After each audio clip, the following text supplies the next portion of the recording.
Hello again everybody, and welcome to the English Teacher's Guide to creating the perfect newspaper article for your exams.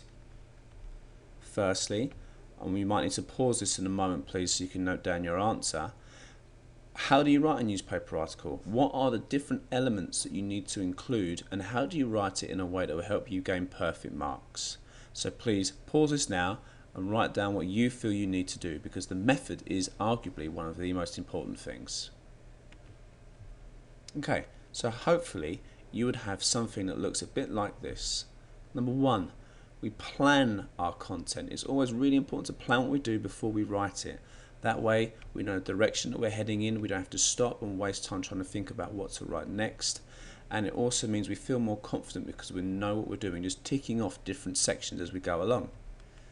Next, we need to make sure we include a headline which grabs our reader's attention, nice and clear across the top. It can use a pun if you're doing something slightly more informal, or if it's slightly more formal, sort of broadsheet article, then it can simply be a summary of the article itself. Within our first paragraph, this is our introductory paragraph and includes the 5 W's. Now hopefully you should know what these are. It's who, what, where, when and why. So our introductory paragraph should briefly summarise what the whole story should be about. Then we move into our main body. We need to explore the story in detail. We use more information such as quotations, previous histories on the event, or people within the event. So this is basically the main body. It's the detail of the story. Then finally, in our conclusion, this is where we move away from past tense, because we're writing about what has happened, to what will happen in the future. So the court case will resume on so-and-so's next fixture will be next week against. We get the idea. But please remember, do not confuse a newspaper article with a television interview. I've seen so many times that people write as if they are a news reporter rather than writing as if they are creating a newspaper article. And that shows they've not revised reading newspaper articles as part of their work. Always write in the past tense, apart from the conclusion. And don't worry about writing columns. All the examiner's looking for you to do is just to write it out in full. So don't confuse yourself by using columns.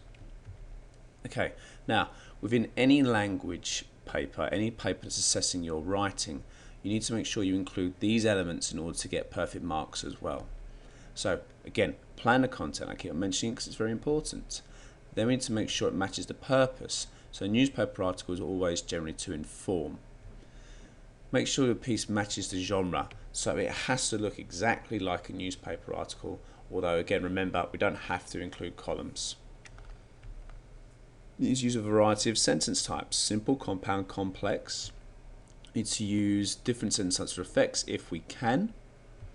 We need to make sure we've got a variety of sentence starters, not just next, the. We need to make sure we use complex punctuation, trying to use them for effect where possible. So this is where you'll be using your semicolons, your brackets. You need to also consider formality. Is this a very formal or informal piece? We need to think about our paragraph lengths. Make sure we use different lengths of paragraphs. We need to make sure we spell all complex words correctly. However, obviously, make sure we get the basics right first.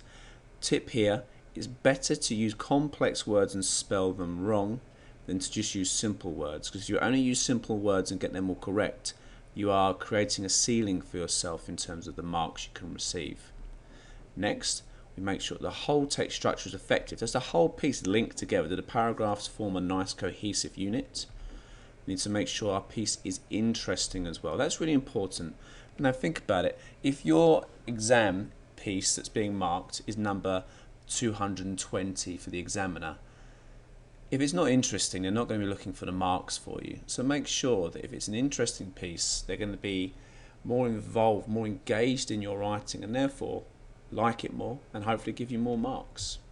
But the most important thing I feel for any kind of writing, especially for the exams in language papers, is to get perfect marks. You're looking to show off how good you are as a writer. If you are, if we're talking about sport, and someone throws you a soccer ball or football, and all you do is just trap it, no one's going to think you're very good at it. However, if someone gives you a football and you're showing all the different tricks and skills you can do, everyone's going to think you're really good at it. And it's the same for your writing here. Now, Exams will always base it around your life in some way. So here's the question you may get asked in the exam. Write an article for your school's newspaper based on one of the following topics: a sporting event, a successful teacher, this is obviously where I'm plugging myself here, or a student caught cheating in the exam. I'm going to go with the successful teacher because hopefully that's what I aspire to be. And this is my plan. I've planned the different sections. My headline: top teacher takes award, so I've used alliteration there. English teacher wins international award for tutoring. Then the detail part: how the scheme works, the history of the scheme. We interviewed different students, and then the final conclusion is in the future continues to extend the work. So I know exactly what I'm going to be writing in each section, so it flows, it's nice and cohesive. I've also noted down all different types of punctuation, and a good tip here is when you've used them, put a line through it. When you use it again, put another line through it. So I hope I end up looking a little bit like a star. And then when I go back to that at the end of the piece, I can see which piece of punctuation I haven't used. I've also included some complex words that I might want to include in my work. And finally, at the bottom, I make sure that I note down things that I might forget to do. So I always forget to proofread. I might have also written down that I want to use different sentence starters.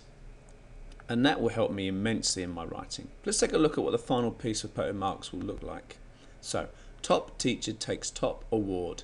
There's my alliteration. Headline: it's nice and clear what the article is going to be about, but it doesn't give too much away. So let's see if I've used the 5 W's in the introduction.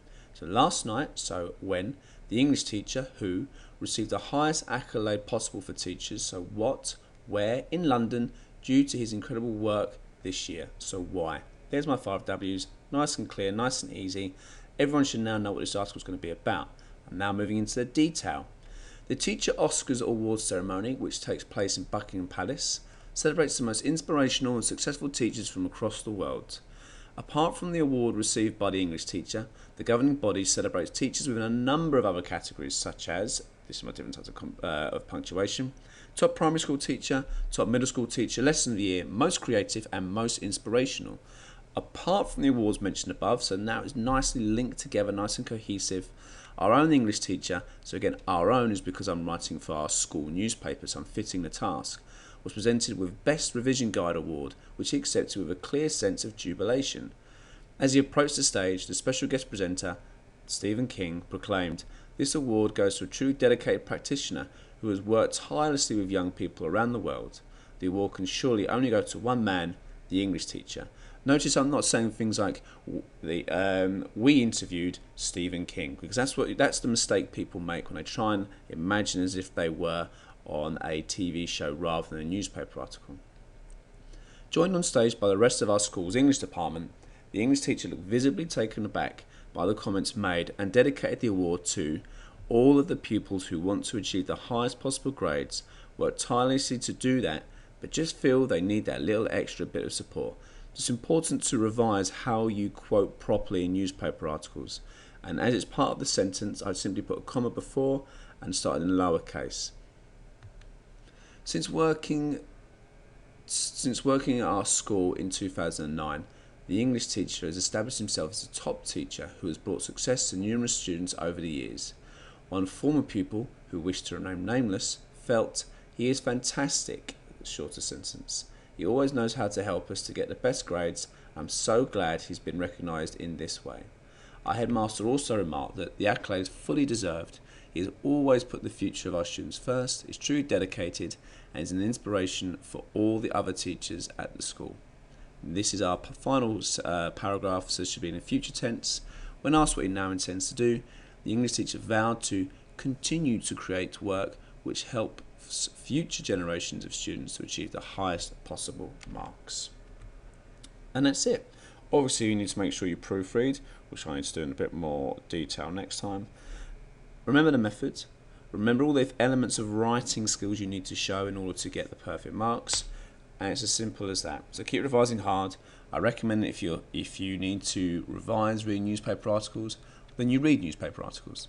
But thank you very much and good luck.